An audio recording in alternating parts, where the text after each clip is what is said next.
Simon, now for you. So Simon Zadek is co-director of UNEP, and Simon, our question for you is, we're here in the face of the Sustainable Development Goals. They're not just the development goals. We have a new focus. And throughout the day, different speakers have highlighted the real challenges we face for the environment, as well as inclusive growth. So could you give us some thoughts about how the banking community, regulators, and maybe even agribusiness can think through this challenge? Thank you. Thanks very much. And I know we're getting to the end of the afternoon, so I'll jog it along a little bit. So it would seem absurd to suggest that high levels of integration are a problem. But I want you to think about it. I think Mr. Bengali has quite rightly highlighted the absolute importance of many levels of integration that need to happen within the banking community, and our colleagues from the agro-business community have also highlighted many of the integration challenges that we know about but are well worth highlighting and trying to address. But let me kind of take this from a slightly different angle. It's clear at some pace that cross-African financial and capital markets will grow, will become more sophisticated, and will become more integrated. I don't think there's any question about that at all. It's a question of time, pace, but it may also be an issue to do with how, and that's really what I wanted to touch on this afternoon.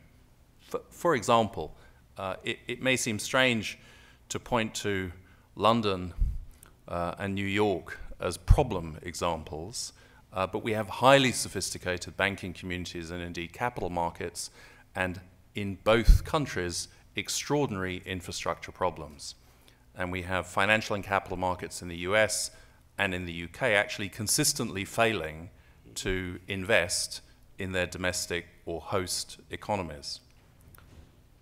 The Brazilian banking community and the South African banking community are two of the world's most sophisticated banking communities and happen to be two of the most profitable banking communities in the world. And yet, look at the infrastructure problems in Brazil, and look at the infrastructure problems that are beginning to emerge even in a South African context, which has certainly amongst the most sophisticated infrastructure on the African continent. That we can't simply say better banking integration, more sophisticated capital markets, and you get the right answer, because actually we know that's not true.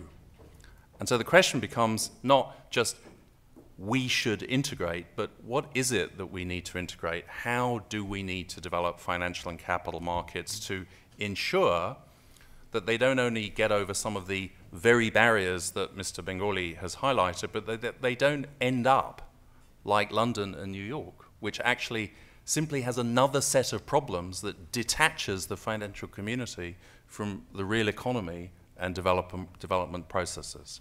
I would ask you to think about that a little bit. Two sets of examples just to really reinforce the point. We've already heard, from my right, that Basel III is a problem.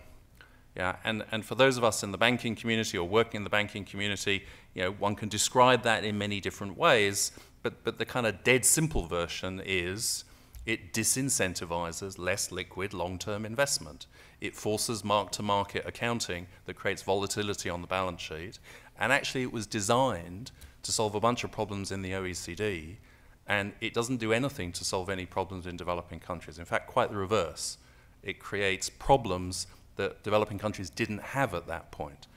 So here's an example of a level of integration that actually may be problematic for Africa, may be problematic for Latin America, which is how are international standards that are driving certain types of integration actually benefiting or not benefiting the African continent, and what voice does the African banking community have, not through international intermediaries, but a voice yourself in seeking to influence international standards in a way that it actually delivers the kind of banking standards and integration that's needed at the ground level in Africa, but also we could have a similar discussion about other parts of the world. So yes, you need integration into the international financial system, but you need integration that makes sense for you, and we know that Basel III, Solvency II, and many other things that have happened since the financial crisis actually are going to be really difficult for the development of financial and capital markets across the African continent in serving the very needs that you've been discussing throughout the day. Integration, interesting question. How does one deal with that? Then I want to give you a kind of second stream of examples, because quite rightly, our moderator, Barbara, has said, what about the environment, since I happen to work for the United Nations Environment Programme? Well, for the past 18 months, we've been running a commission of inquiry looking at one thing, which is what are the role of central banks and financial regulators, stock exchanges, credit rating agencies, and accounting bodies in driving environmental and inclusive characteristics into their rules and operations. We've looked in China, Brazil, India, South Africa, Kenya, Indonesia, and elsewhere. And we've also looked in a number of developed countries, the UK, the US, Switzerland, and elsewhere, just to illustrate the point. What have we found? Well, we found something quite curious, although actually it may not be curious to you. We found that whereas obviously the larger financial and capital markets, far more integrated, far more sophisticated, are in the north, the most interesting examples and important innovations that are happening in bringing environment and financial inclusion into the way in which financial markets are developing is in the south. It's in Kenya if you're interested in financial inclusion, or indeed in Bangladesh as well. Yeah, it's the China Banking Regulatory Commission that's driven green credit guidelines that have now been emulated in Nigeria, in Indonesia, and elsewhere. Yeah, it's the Johannesburg Stock Exchange and the Brazilian Stock Exchange that have brought sustainability listing requirements into force, and other countries, including, for example, NASDAQ here in New York, the London Stock Exchange, have followed suit. Actually, we have a very interesting situation where everybody's looking at the development of financial capital markets at an aggregate level in the major markets, but some of the most interesting developmental progression is being made by central banks, financial regulators, and other actors in developing countries. That's kind of interesting. So you have one level of integration that's problematic, which is the integration to international standards and processes that create problems for you. Yeah, and you have another set of factors that are driving into some of your markets, led by your central banks and financial regulators, that actually are really innovative and could be really effective if adopted elsewhere in the world. I could give Barbara a whole lot more examples, but I just really wanted to sort of draw it in at that point, and perhaps we have time for a little conversation. Obviously, my message is not don't integrate markets. That would be a completely absurd thing to say. But my message is, first of all, not every integration is a good thing, and many levels of international integration are a problem. And secondly, that there are many innovations happening in Africa and other parts of the developing world that are taking central banks and financial regulators into the development process in a way that the Fed, that the Bank of England, that the Bundesbank, the Bank of Japan, and the European Central Bank wouldn't dream to do in 100 years. And we should understand that and really encourage those developments elsewhere. Thank you.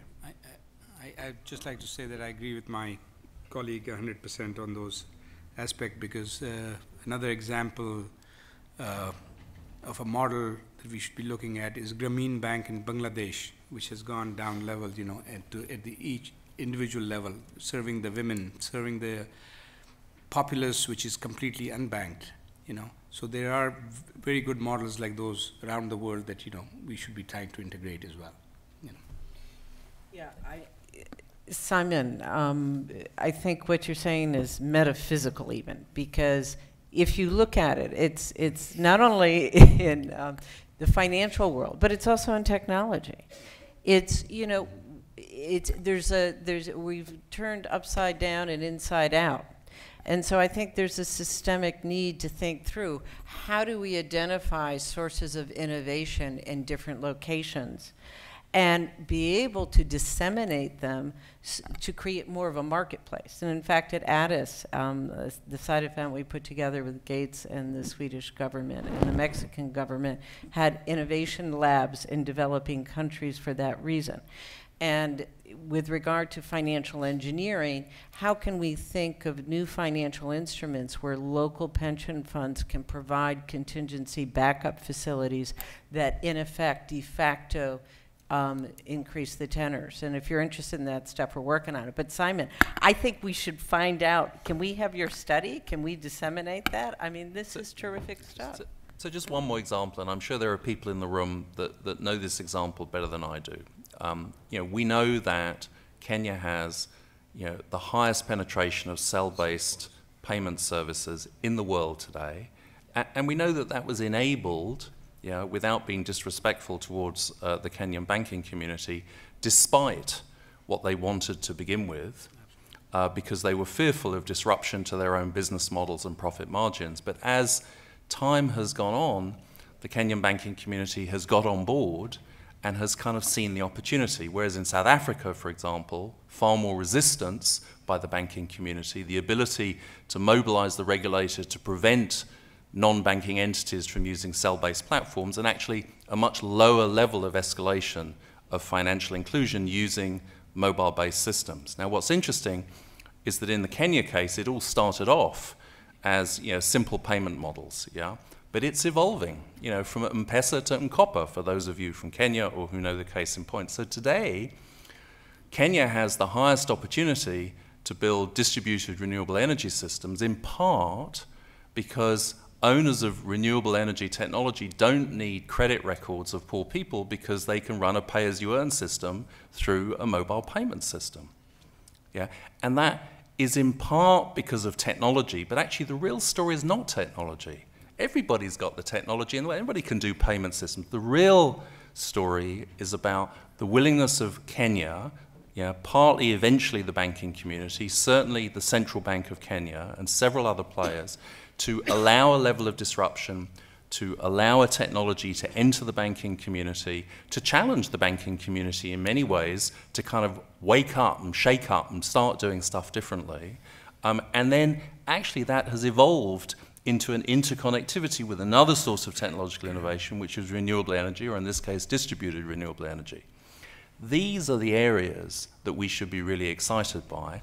It doesn't mean that the basics of integration is not important. Please don't misunderstand what I'm saying. But it does mean that there are some very interesting processes in play that, frankly, Barbara, despite your example from Addis, and I do take your point, actually doesn't involve the development community, and doesn't necessarily involve development banks, and doesn't necessarily involve concessionary financing. And actually, most of the time, doesn't involve any of that stuff at all. For those of you who listened to Carlos Lopez, this afternoon or this morning, that's his story. It's not that development aid is bad, but actually it's disruptive in problematic ways at times and stalls the types of innovations that often can and need to happen. And I think in the financial community, the irony, just like with mobile banking, is that in many developed countries, the banking community is now, shall we say, quite strong and is quite resistant to change. But in Africa, actually, we just have the beginnings of the development of a banking community and its relationship to capital markets and new technological opportunities, and the potential for leapfrogging in financial services is really there. Thank you. Well, isn't that provocative? Doing business in Africa. You can't afford to be without Africa Investor.